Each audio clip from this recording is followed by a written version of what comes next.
people commonly call it an AR-15. Why is that? So it's an AR style firearm. The AR style firearm is just an Armalite rifle that was designed for military purposes. And so this is a personal use or civilian use version of that, in that it's semi-automatic, so it's not like the original M16s that were manufactured for the military. But the design of it is still the same. The receiver, the buttstock, the foregrips, they're all the same design as the original AR-15s. Okay. And what caliber of rifle is that? This one is a 5.56 NATO caliber rifle. 5.56 NATO is a synonym for 223, so it will chamber both 5.56 and 223. The 5.56 NATO cartridges are faster cartridges. They have more powder inside of the cartridge itself, so it's not recommended that you chamber a 5.56 into a 223 firearm, but because this one is a 5.56 firearm, you can do both interchangeably. Okay, so that weapon, States Exhibit 270, fires both 5.56 and .223? Correct. Okay. And how does it operate? May I approach Drew to show that? You need to step down to show? Yes. Sure. Okay. So I'm not going to unstrap the firearm. I'm going to leave it strapped in. There is no magazine in the firearm, so there's no ammunition. I don't have any ammunition on me. The way that you would operate this firearm is you would load a magazine. That's a detachable magazine. It's inserted into the magazine well. So once the magazine is entered, the bolt of the firearm is retracted and dropped. If it's not already in the rearmost position, in which case it can just be dropped. At that point, the firearm will be ready to fire with one cartridge inside of the chamber, and the remaining cartridges are inside of the magazine. You can then pull the trigger. It'll discharge around that's inside of the firearm, loading another one, and the casing will end up somewhere to the right and rear of where I would be standing. So that's essentially how you would function this. And it will fire one cartridge case every time you pull the trigger until the magazine is empty, or unless you have a jam. So if the firearm jams, then you have to clear the jam and then begin the process all over. Okay. And what is the purpose of the bipod? You want to show us what the bipod is? So the bipod he's referring to is this piece right here.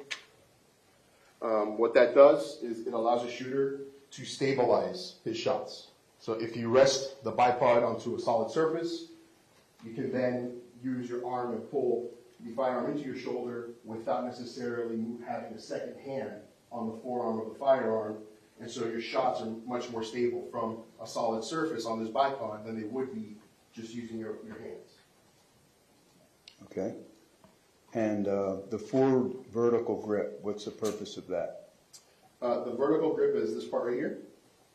And so that is another stabilizing feature. It's more comfortable for somebody who's shooting to have a vertical grip as opposed to cradling the firearm in their hands. You also have a better grip on this than you would on just the frame of the firearm itself. And so the grip is basically to stabilize your shots as you're firing. Okay, you can have a seat. So when you examined that weapon, Mr. Bello, what was added on to the weapon after purchase? So when Smith & Wesson manufactures a few different versions, or they sell a few different versions of the M&P 15, the standard version does not come with this rail plate or the bipod, the vertical grip, or the backpack strap. So those would all be add-on items that were not manufactured with this firearm. Okay. Did you test the trigger pull of that weapon? I did. What is a trigger pull? The trigger pull of this firearm is approximately 5 pounds. What that means essentially is that it takes 5 pounds of pressure from your index finger or shooting finger in order to discharge the firearm itself. Okay. Take that from you.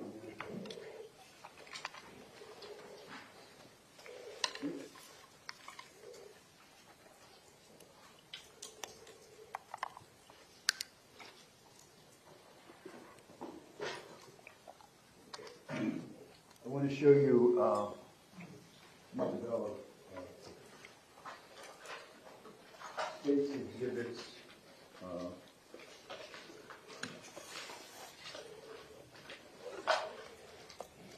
Mark 275 previously identified by Detective Crespo as being the magazine that was in State's Exhibit 270, the rifle that you just explained the operation to us. Yes, that's correct.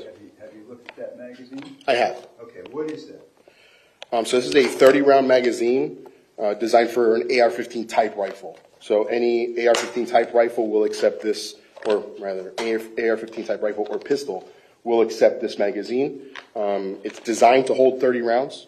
The reason I say it's designed to hold 30 rounds is that if I'm loading the firearm, I might be able to squeeze another round in there, versus if my wife was loading the firearm, maybe she can't squeeze the extra round. So it's designed, the manufacturer says put 30 rounds in it. Sometimes it can hold a little bit more, sometimes it holds a little less. And what type of ammunition can be placed into that magazine? This can hold either 5.56 or .223 ammunition, either way. Okay. Showing you now State's Exhibit 271. It's been identified as the cartridge removed from the chamber of 270. What is that? So this is a live cartridge. It is a 5.56 cartridge manufactured by Lake City, and it's a full metal jacket cartridge. And you examined that? I did. Okay. And State's Exhibit 272 that's previously identified as being in the magazine, it's been identified as State's Exhibit 275. So these are other live ammunition that were submitted with the firearm. The key difference, I guess, in some of these ammunitions is that they have the NATO designation for tracer rounds, the orange tips. So NATO actually has different designations for their ammunition, and they will band the tips of their ammunition with different colors, and those colors signify different things.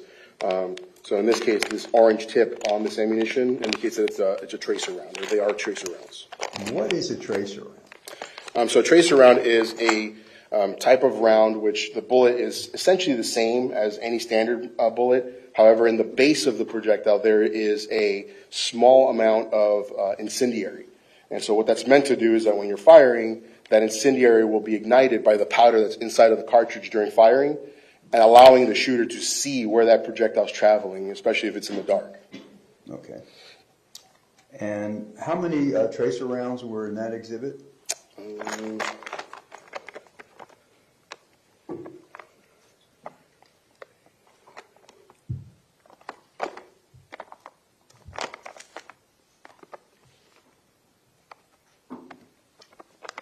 11.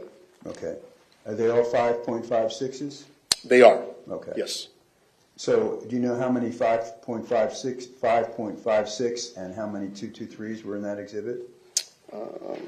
One moment. I can look at my report.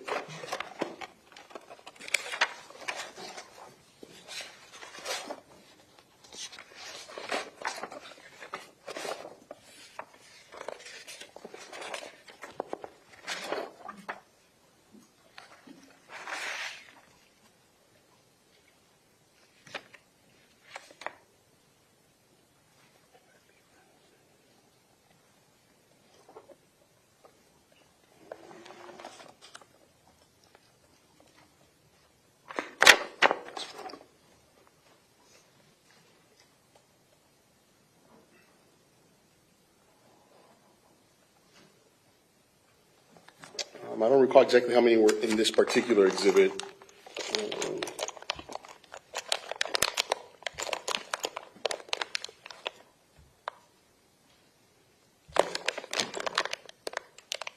Well, there were 23 in there, right? Correct, and it looks like 3 of them are 223s, and the remaining are 5.56. Okay. Now I want to show you a stationery mark 300 that has been identified by Detective Crespo as a rail cover found on the 3rd floor of the 1200 place.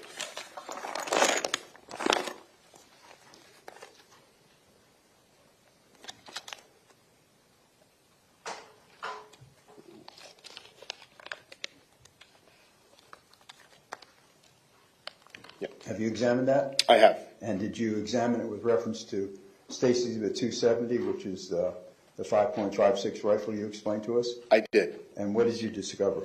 that this seems to be the matching rail cover for the rail cover that's currently on the firearm. So it seems like it must have come dislodged during the event. Okay. And show you State Exhibit 196. It is a live round found by Detective Christian in a backpack on the first floor of the 1200 building outside of classroom 1216. Can you examine that?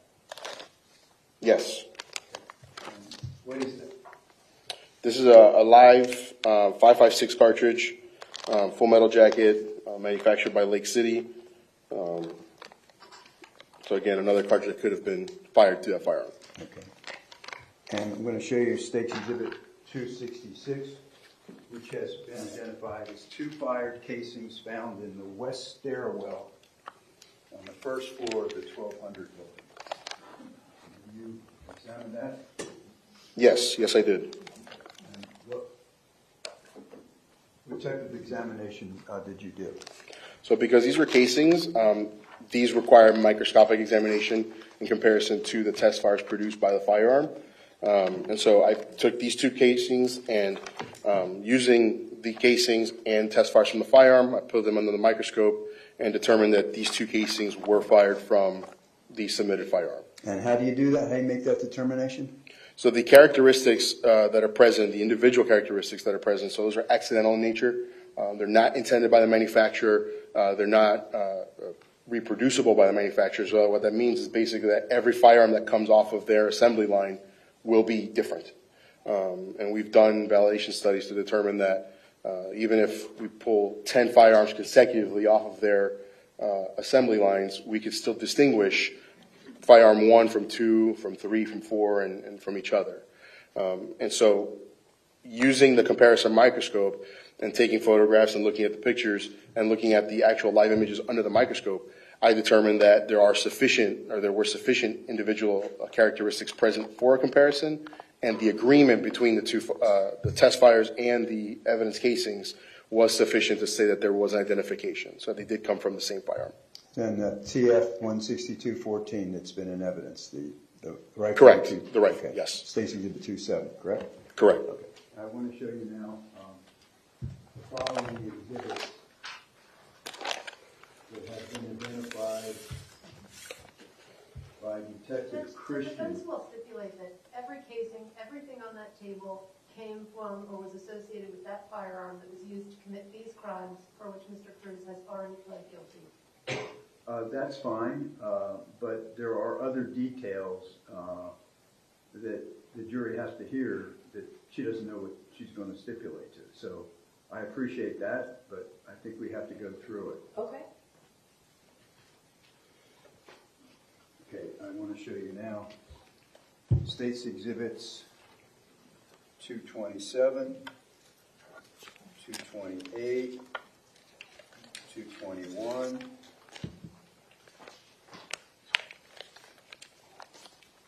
222, 223, 224, 225, and 226.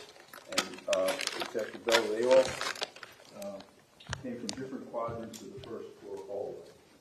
You have an opportunity to examine those 70 fired casings? Yes, I have. Okay, and what was your determination? So my determination was that the 70 fire casings did come from the submitted firearm, in this case, the submitted rifle in the case, and that there were, again, a mixed match of 223 and 5.56 ammunition that was expended, but regardless, they all came from the firearm that was submitted in the case, the rifle. Okay, and what were some of the manufacturers of those? Sure. So there were several from Lake City. Lake City is a military manufacturer for firearms, for ammunition. And so LC is their head stamp, and they stamped the year that it was manufactured. So there were actually, Lake City had several different years of manufacture that were found in here. It's the same manufacturer, but different lot years that they were produced. There was El Dorado. There was some ammunition from Malaysia. There was Remington Peters. Federal Cartridge Case Company, and I think that's all of them that were on this particular floor. Okay. Are you able to make a determination from looking at a fired cartridge casing whether it was a tracer round or not? No, so I can't tell the difference between a cartridge case that held a tracer round and a cartridge case that did not hold a tracer round. If it was a federal cartridge case company, I would say probably not, because they manufacture for civilian use, and so tracer rounds would not be something that's a civilian use purpose. However, any of the Lake City ammunition could have had a tracer round loaded into it, and there's really not a way for me to tell whether it did or not without the projectile itself. Okay, so you have to look at the entire bullet to Correct. determine if it was a tracer round. Okay. That's correct. All right, take this from you.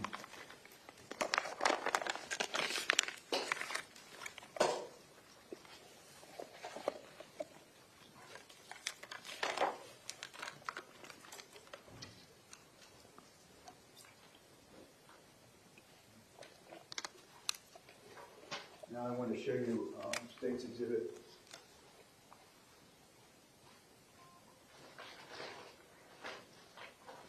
marked 240 that has been identified by Detective Flores as fired cartridge casings found on the second floor of the 1200. Did you examine those? I did. And what's the result of your examination of those? So these were, again, fire cartridge cases that were identified as having come from the submitted Smith & Wesson rifle. And there was a mix of ammunition, although most of these were .223. Okay. And again, the difference between the .223 and the 5.56? The 5.56 has more powder, and so the velocity of the projectile itself leaving the barrel is higher when using 5.56 ammunition versus .223 ammunition. Okay. And what's the velocity of TF-162 firing a projectile out of there? So the velocity for if a .223 is coming out of the weapon, typically it's around 3,000 feet per second. If a 5.56 is coming out of it, it can range, but it's somewhere in the neighborhood of 3,200 feet per second to 4,000 feet per second. Okay. And how about an average handgun, semi-automatic handgun? What's the velocity? So something like a 9mm firearm is going to have a velocity somewhere around 1,000 to 1,500 feet per second. Okay. Okay, let me take Stacy.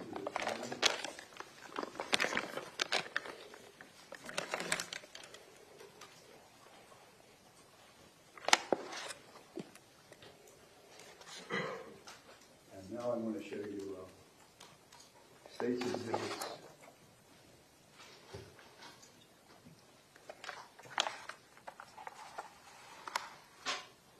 .318,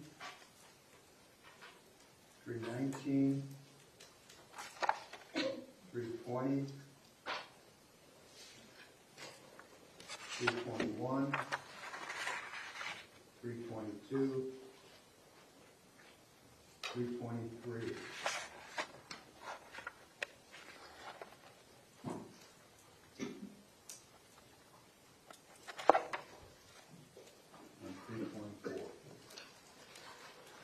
These have been previously identified as fired casings by Detective Crespo found on the third floor.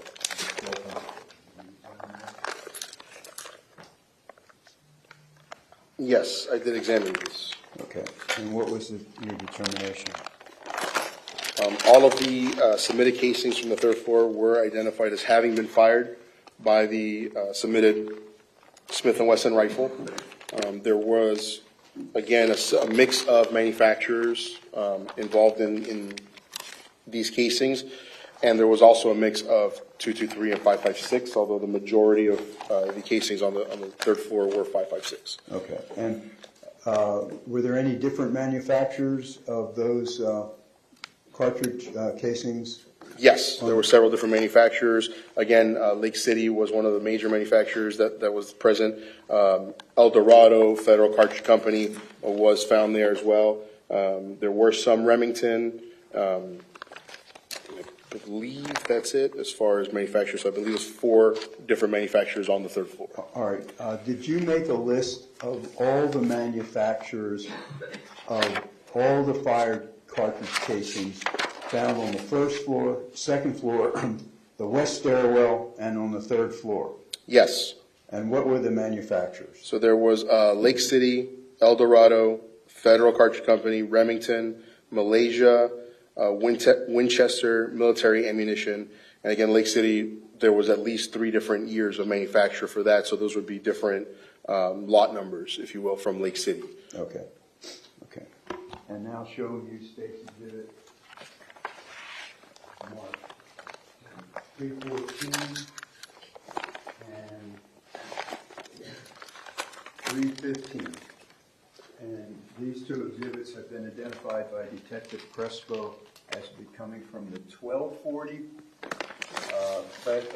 Teachers Lounge 1240, on the 3rd floor of the 1200 building, and 1240A1, an adjoining room to the Teachers Lounge 1240. Have you examined those?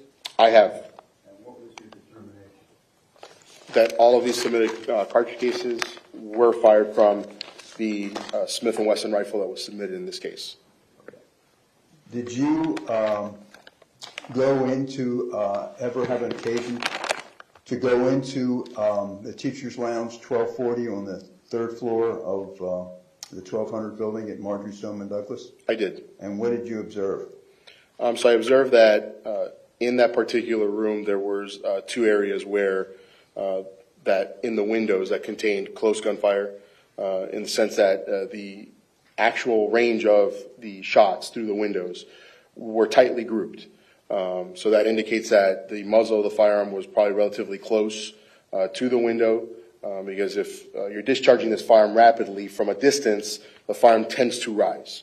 And so the grouping is not going to be a real tight grouping around the window. It would be more dispersed. So it looks like the shots were fairly close to that window, or to both windows. Okay. Showing you now.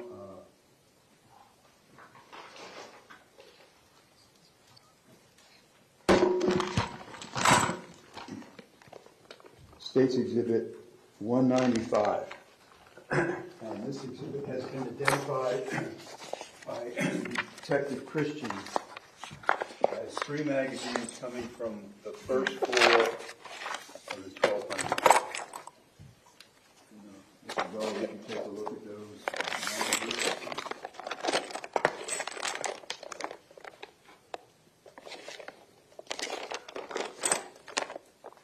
Yes, I did. Okay.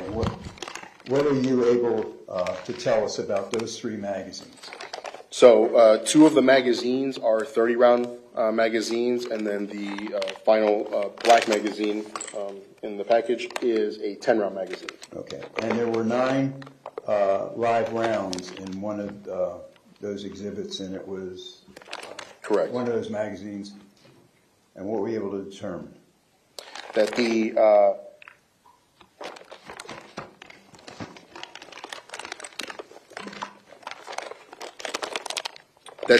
cartridges themselves are full metal jacketed cartridges, manufactured by a mix of manufacturers. Again, some of them are from Remington, some of them are from Lake City. So there's a mix of 223 and 5.56 ammunition again in the magazine. Okay.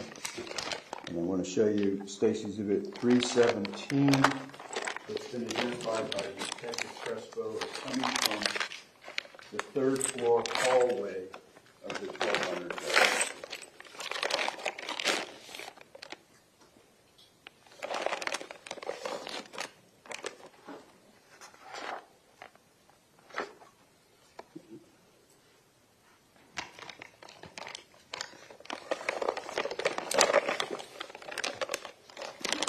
What is that? So this one is a 40-round magazine, manufactured for 5.56 and 223 caliber ammunition. Okay. And State's Exhibit 316 has been identified by Detective Crespo as coming from the Teachers Lounge 1240 on the 3rd floor of the 1200 building.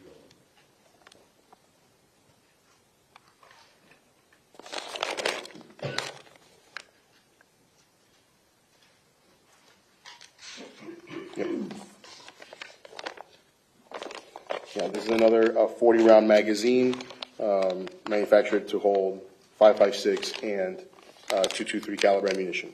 Okay. And now I want to show you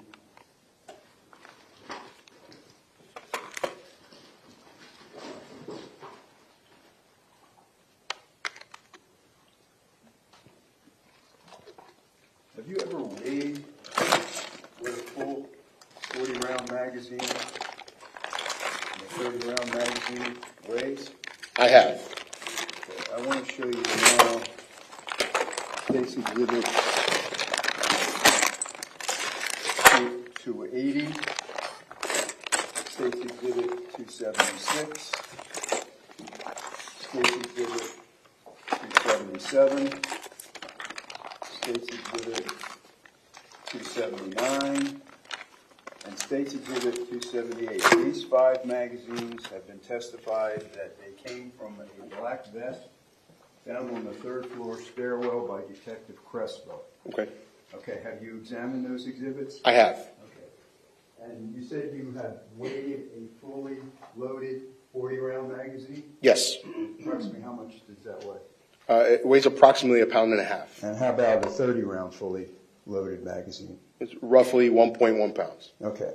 So those 5 magazines, what were you able to, and the projectiles within the magazines, what were you able to determine?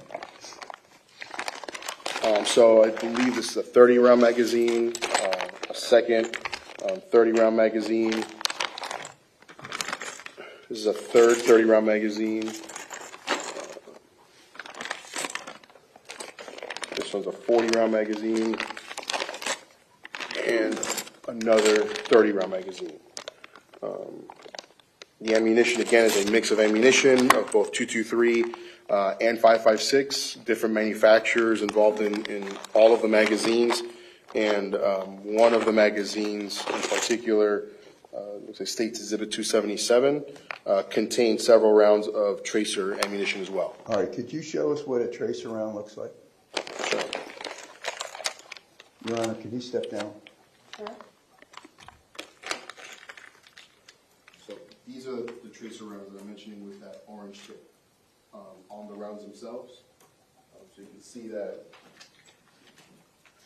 a regular round doesn't have anything on the tip, but the tracer rounds have a small band at the very tip of it that has that orange color to it. And again, the designations are different. They're NATO designations. So armor piercings will be black, incendiaries will be red, tracers are orange. So standard without it, and then the orange band.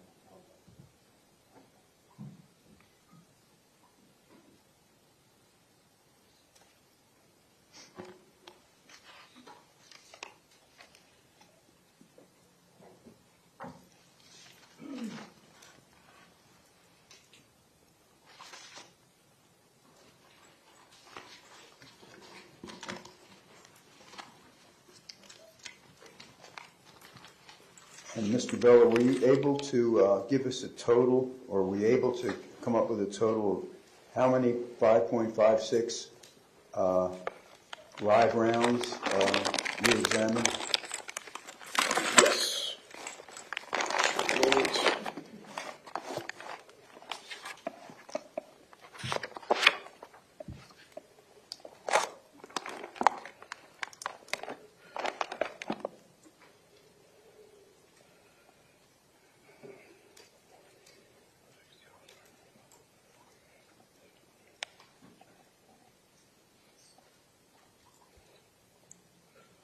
So it looks like 5.56 ammunition. There's a total of 204 live cartridges that were submitted. Of that, I believe 163 are 5.56, and then the remaining are 223. Okay, and On how the about live. I'm sorry. Sorry, what? And how about the fired casings that you examined? Yeah. The fired cartridge cases, 85 cartridge cases were 5.56, and 54 were 223. Okay. Thank you, Mr. Bella. Your Honor, thank you. I have no further questions from Mr. Bella. Okay, is there any questions from the defense? No, ma'am. Okay, thank you, sir. You're excused.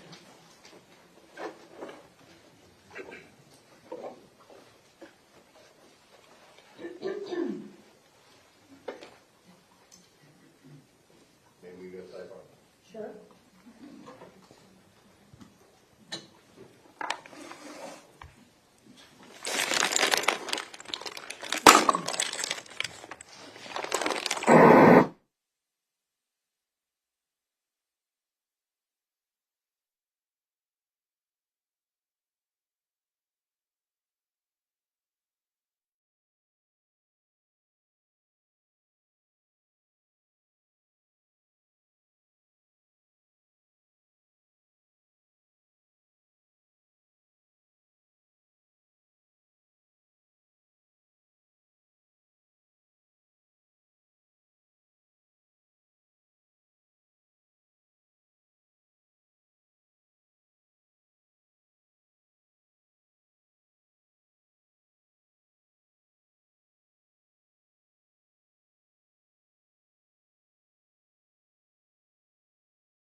Okay, ladies and gentlemen, we're going to take about a 10-minute recess.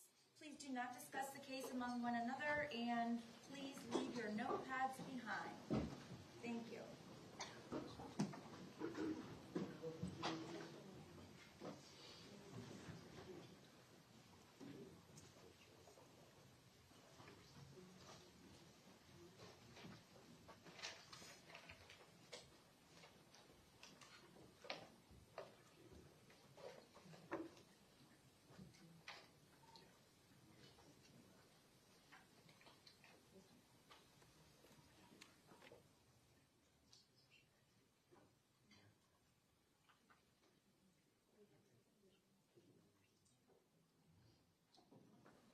So, the jurors have exited, since we started later this morning, my preference would be to go a bit later before we take a lunch break.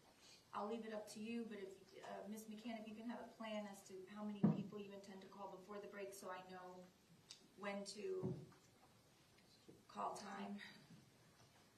Okay. And you don't have to let me know right now. You can take a recess and then let me know. I believe that we can probably get on 4 Okay, that before lunch, sounds like a plan. And then we'll recess for lunch and then we'll come back. Okay? if you're All right, thank you. But for now, we're just doing a short recess so that you all can prepare your next witness. And the matters that we discussed, we can talk about at the end of the day. okay. All right? Thank you. We're at recess for about 10 minutes. Thank you.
Now, because we went from a victim impact statement to a fact witness, now back to a victim impact statement, my intention is to read the same instruction that I read yesterday before your next witness. Yes, Your Honor. Okay? Yes, ma'am. Okay. So are both sides ready to bring the jury in? Yes, ma'am. Okay, thank you.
Jurors are entering.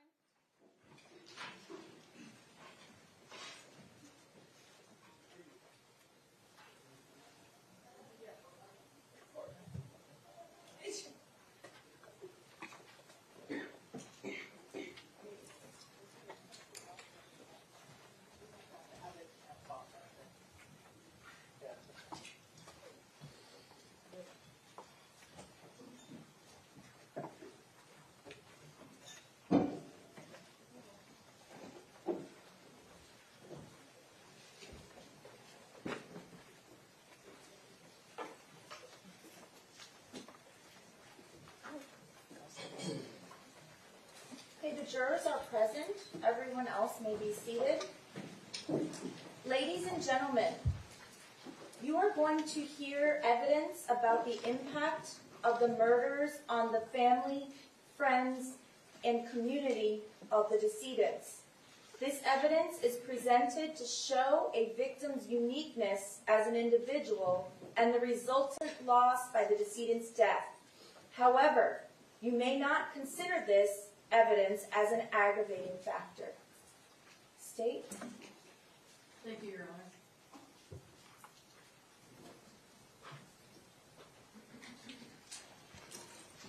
The state calls Lori Alhadeff, please.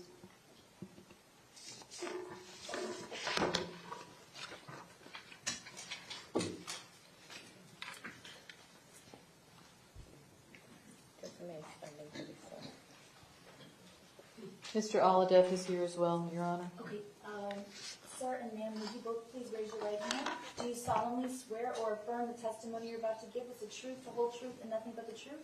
I do. I do. Okay, thank you. You can go ahead and be seated. And before you begin speaking, if you could please state your full name and spell your last name for the record.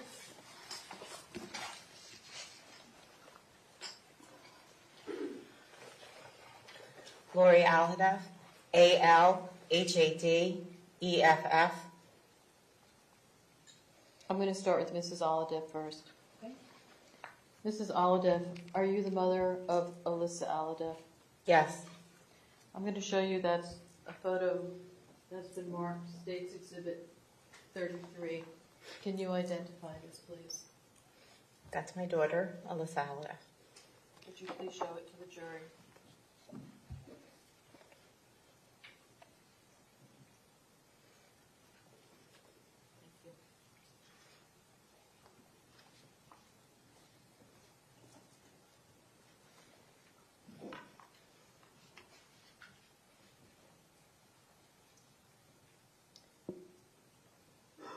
Mrs. Alhadeff, did you prepare a statement to be read to the jury today?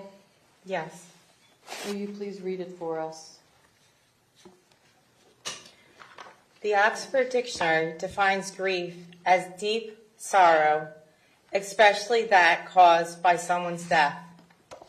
I don't believe the word grief adequately describes what I have felt since Alyssa was shot and killed almost 4 years ago. How can I possibly measure the impact felt by the loss of Alyssa? It's as if I have all the love in the world to give and no one to give it to.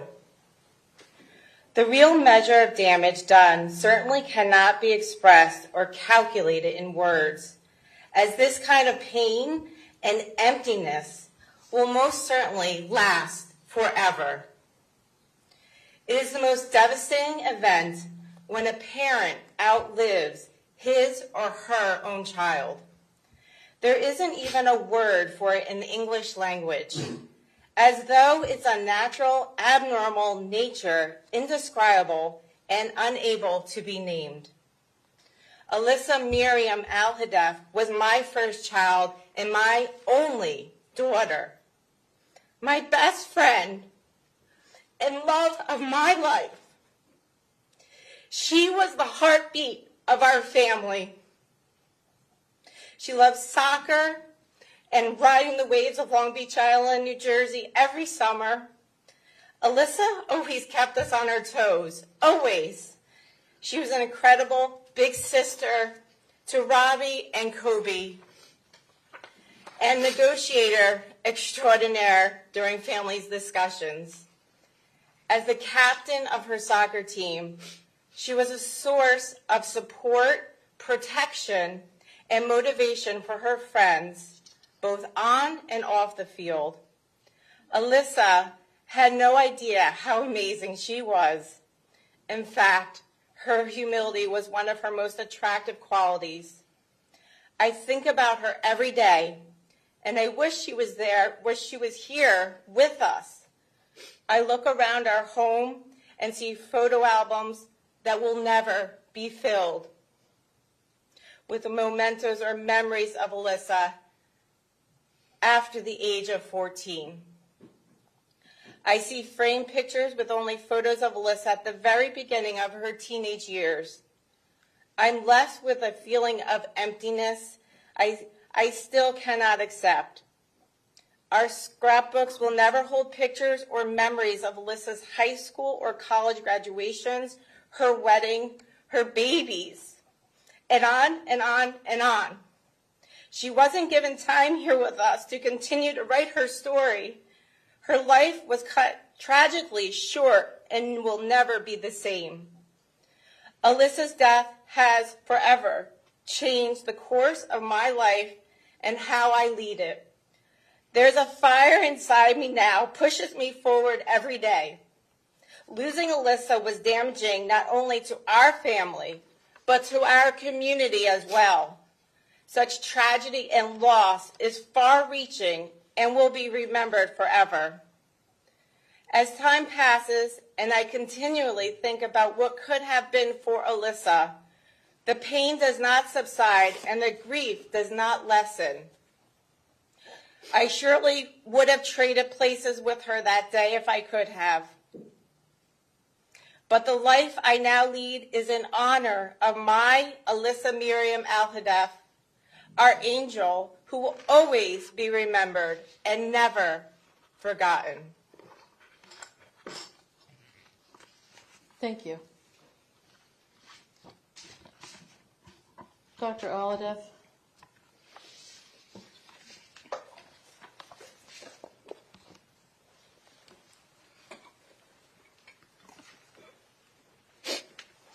You've prepared a statement for us today.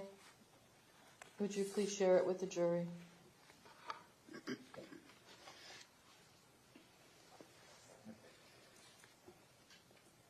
I've longed for the day that I would get to speak at this hearing.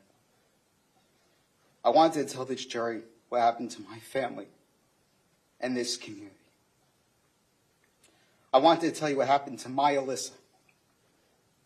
On February 14th, 2018, my 14-year-old daughter was right where she was supposed to be, in her high school English class.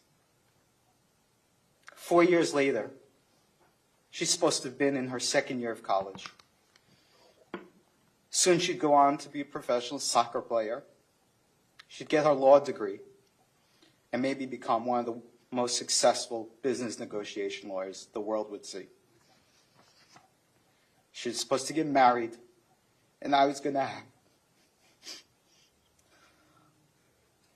my father-daughter dance.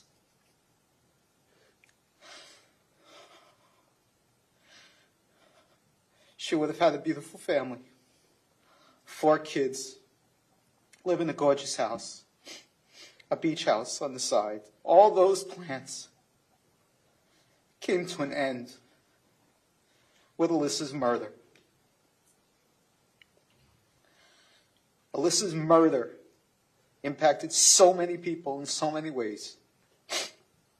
After Alyssa's death, my father was never the same. He passed away a year later. My elderly mother, Alyssa, lost her granddaughter. My elderly mother, she lost her granddaughter and struggles to find happiness in her life. Then there's my father-in-law, who always said Alyssa could do no wrong. They had a very special bond, one that you love to see between grandparents and grandchildren. But this was broken only by Alyssa's murder. Anytime you start talking about Alyssa, the guy that typically makes all the jokes gets very upset and has to change the subject. My mother-in-law, she also has a special bond with Alyssa. Not a day goes by that she doesn't get emotional and go to tears when talking about Alyssa. Now she's dedicated her life to honoring Alyssa's memory. She goes and decorates Alyssa's gravesite, spends time trying to honor her at the beach house, and always tries to get involved in the foundation we created in honor of Alyssa. Alyssa was the captain of her soccer team and the center of all her friends. She lifted them up. She helped them study. She was the shoulder to cry on, and she was the ear to listen. No matter what her friends needed, she was there for them. Most of all, she had this infectious laugh that now I only get to watch on TikTok videos. Alyssa's friends have all suffered in so many ways. Many of them still go to counseling. One in particular struggles to move forward in her life, and it pains me to see the sorrow on her face each time I see her. Then there are Alyssa's brothers. One was too young to comprehend, but asked to go to the cemetery to see his sister from time to time. This is not normal. For the older one, I feel like Alyssa was his best friend. He looked up to her in so many ways. The night of the tragedy, he stayed up the whole night, calling me every hour, asking me if we had found her yet. And I didn't have the heart to tell him on the phone that his sister was murdered. So I had to wait till we got home and had to share this tragic news to him. It broke my heart having to say this to him. About a year or so later, he asked if he could switch rooms so he could be closer to her. He holds back his sadness and anger with losing his sister, but recently at the gravesite, he gave a speech and just came to tears. This is not normal for young boys growing up. They should not know of such sorrow, such loss and tragedy. My wife, the mother of our children, lost her firstborn daughter. She gives talks about how it was like someone ripping out her heart and stabbing it. She fights every single day to keep Alyssa's name alive, whether it's with our foundation, with the school board, with the girls' soccer club. She wears bracelets with Alyssa's name on it. She occasionally sprays Alyssa's perfume just to try and smell her.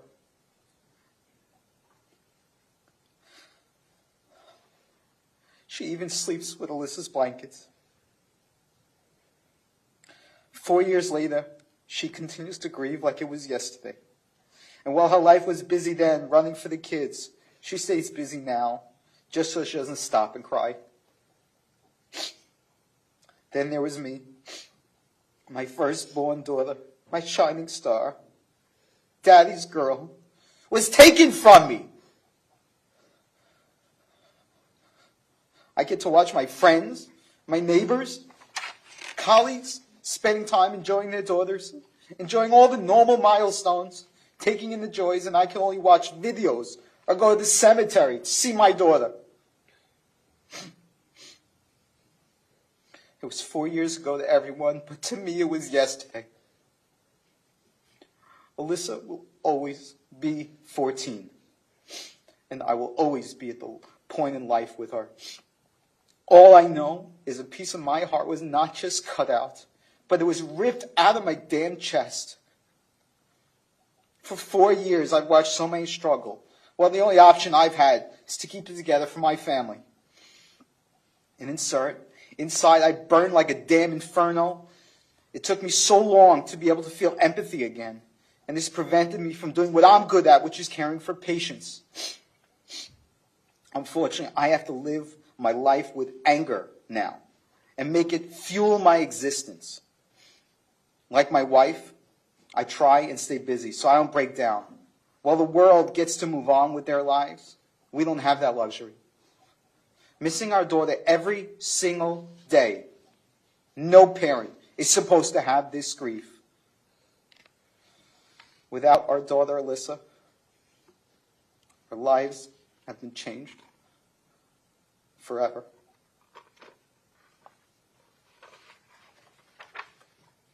Thank you, Dr. Alhadeff.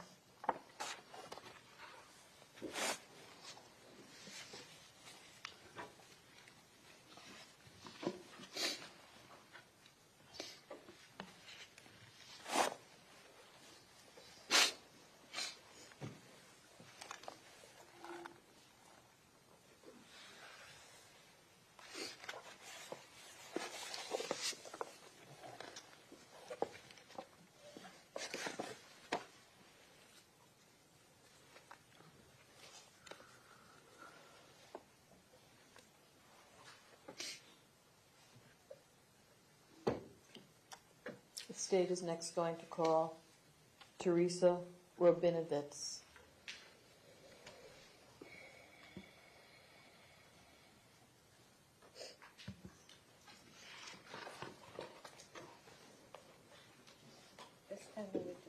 Good afternoon, ma'am. Okay, good afternoon. Please raise your right hand. Do you solemnly swear or affirm the testimony you're about to give is the truth, the whole truth, and nothing but the truth? Yes. Thank you. You can be seated, and when you're seated, please state your full name and spell your last name for the record.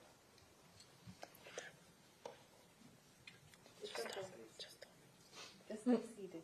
It's okay. My name is Teresa Robinovitz, Robinovitz, as Alyssa would say, on Grammys. Good morning, Mrs. Robinovitz. Good morning. Are you the grandmother of Alyssa Alhadeff? Yes, I am. And have you prepared a statement to give to the court today? Yes, I have. Would you please read it for us? Yes.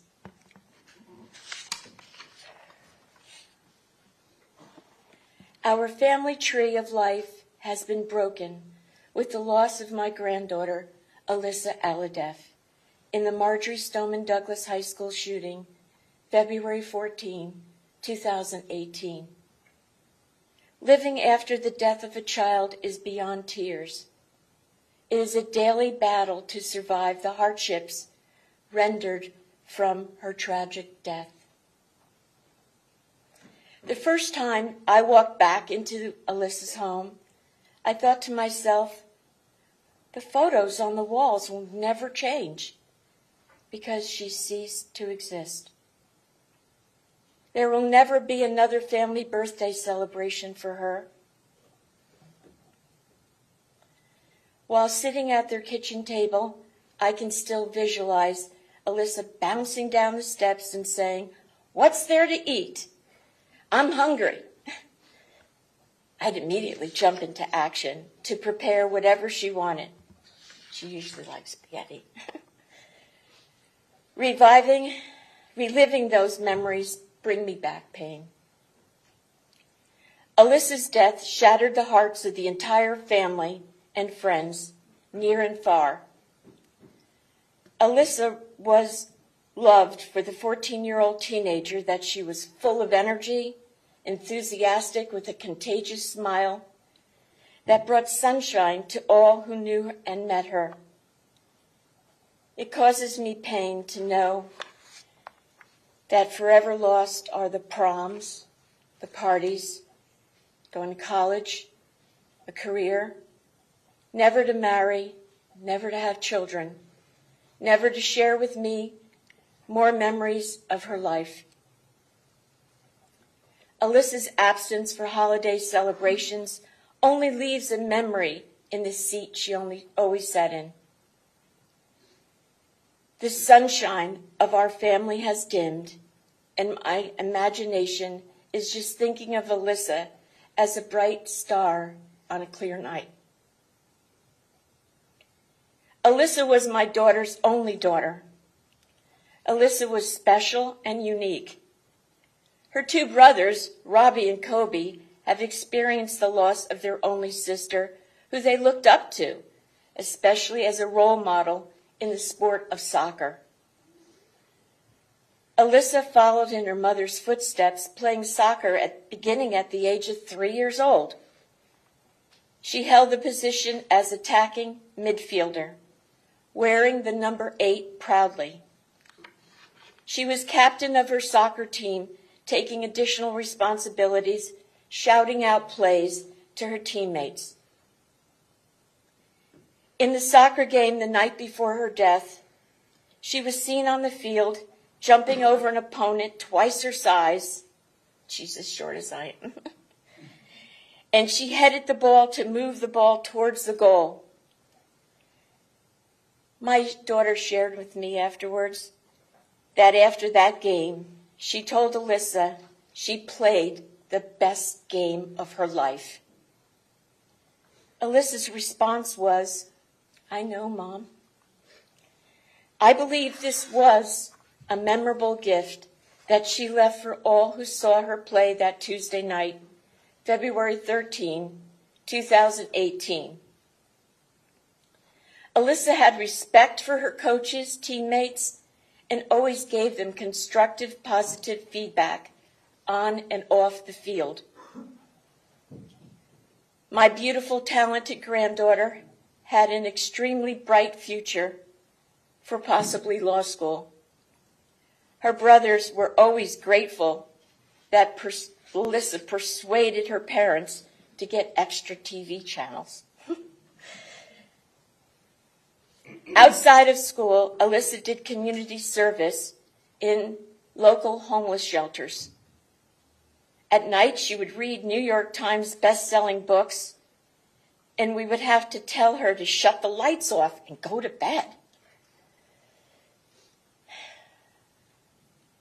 As a matter of fact, currently a book she wrote when she was in 3rd grade about her love for horses. I'm in the process of trying to publish that for her.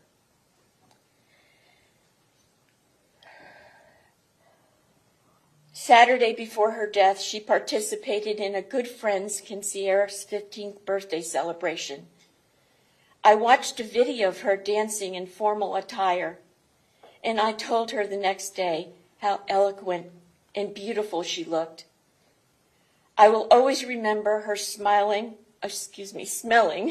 like Victoria's Secret Pink Star Mist, which I know her mom sprays on herself all the time. Alyssa's death has impacted us all. Unfortunately, as a result of Alyssa's death, I myself have seen psychiatrists and weekly psychologists.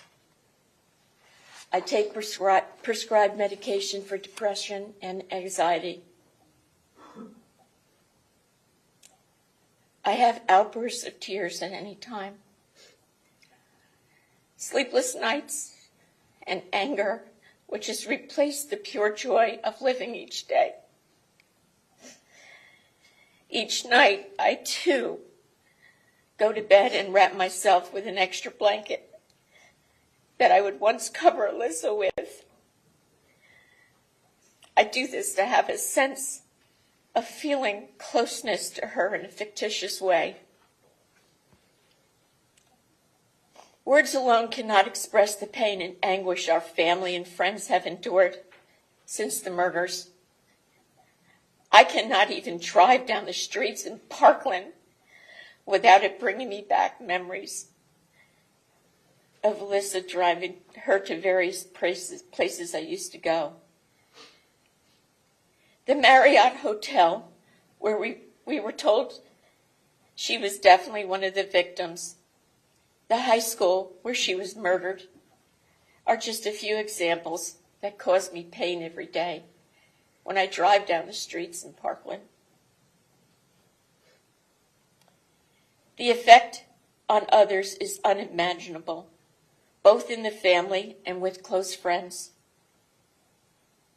In the fall of 2018, her older brother went to a private school due to a feeling of being uncomfortable being at MSD, where his sister was murdered.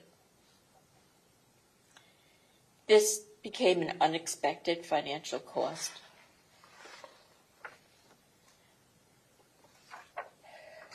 The laughters, the hugs, the sense of security, and the opportunity to say, "I love you," are forever gone. The celebration of love on the national holiday of Valentine's Day has only brought me back sorrow and memories of that tragic day on February 14, 2018, as well as when we gather at the Star of David Cemetery with prayers that Alyssa is resting in heaven.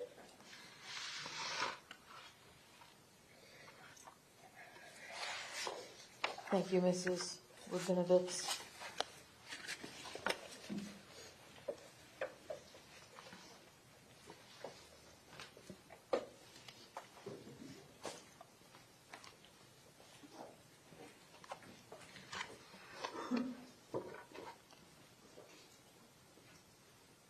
The state would next call Annika and Mitch Dwaret, please.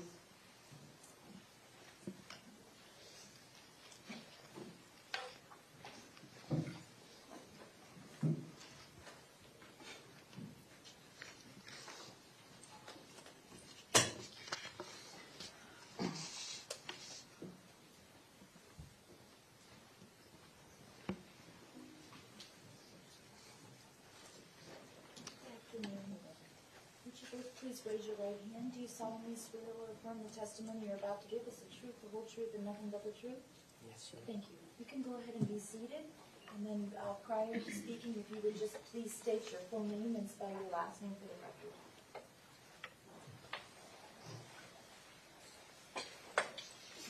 record. My name is Annika Dwaret, D-W-O-R-E-T.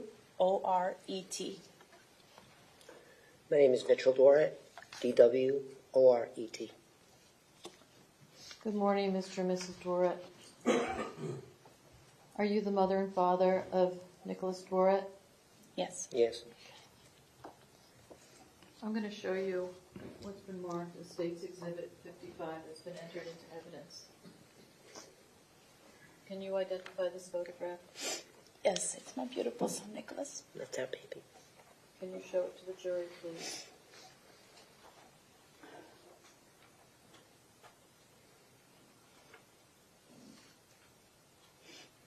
Thank you.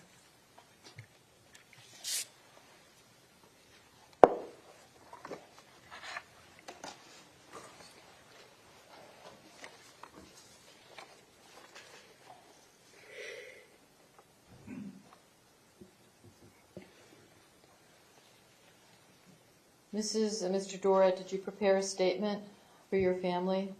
Yes. Yes. And Mrs. Dwaret, would you like to present it to us today? Yes. Okay. Would you please read it to the court? Sure. Our son Nick was an amazing person. He was funny, kind, and very loving. He was a competitive swimmer, the captain of the Marjory Stoneman Douglas swim team.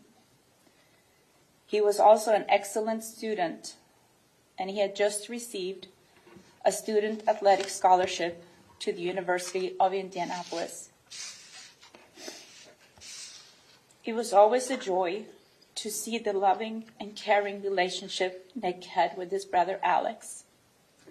He would always watch over him, and they had so much fun together. Nick had plans to study finance in college, always talked about one day moving to Boston with his girlfriend Daria. Nick and Daria had a truly beautiful relationship. They were always so loving, and he would do anything for her. Nick was a food lover, and he would eat just about anything. Although he had some favorites, like sushi, pizza, and Oreo cookies. We even found a hidden stash of empty Oreo boxes in his closet. Music was a huge part of his life. He listened to all kinds of music, and he would often be the DJ on road trips with the swim team.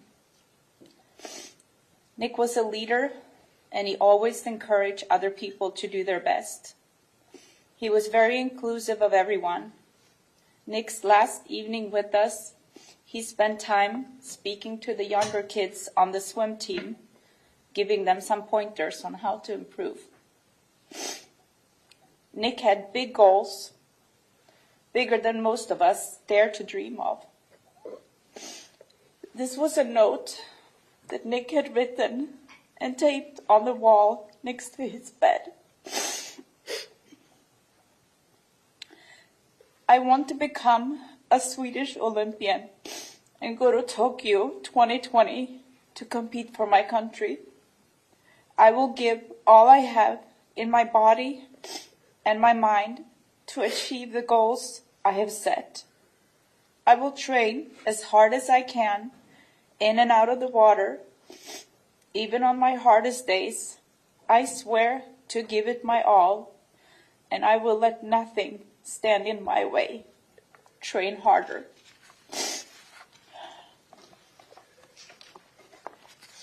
Now we will never know if he would have reached his goal to go to the Olympics. Our hearts will forever be broken. We will always live with excruciating pain. We have an empty bedroom in our house. There's an empty chair at our dining table. Alex will never have a brother to talk or hang out with. They will never again go for a drive blasting very loud music.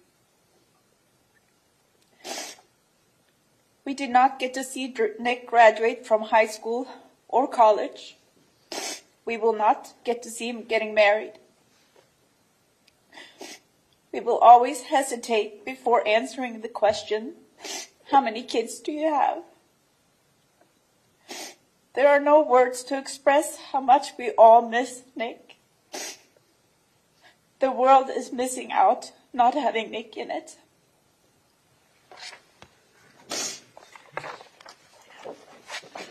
Thank you. Thank you, Mrs. Dwaret.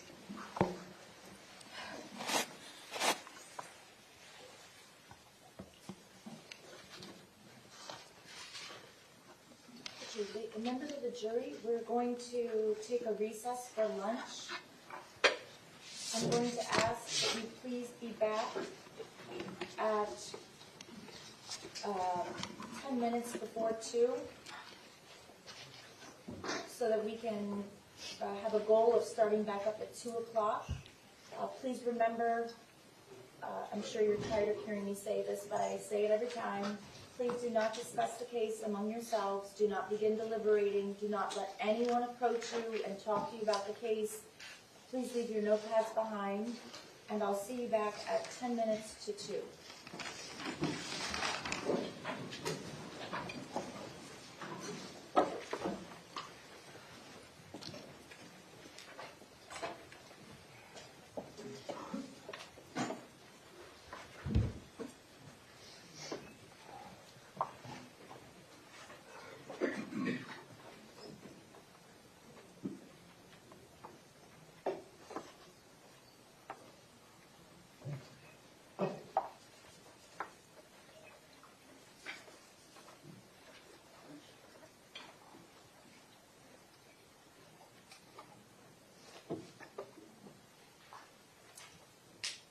Okay, the jurors have been excused.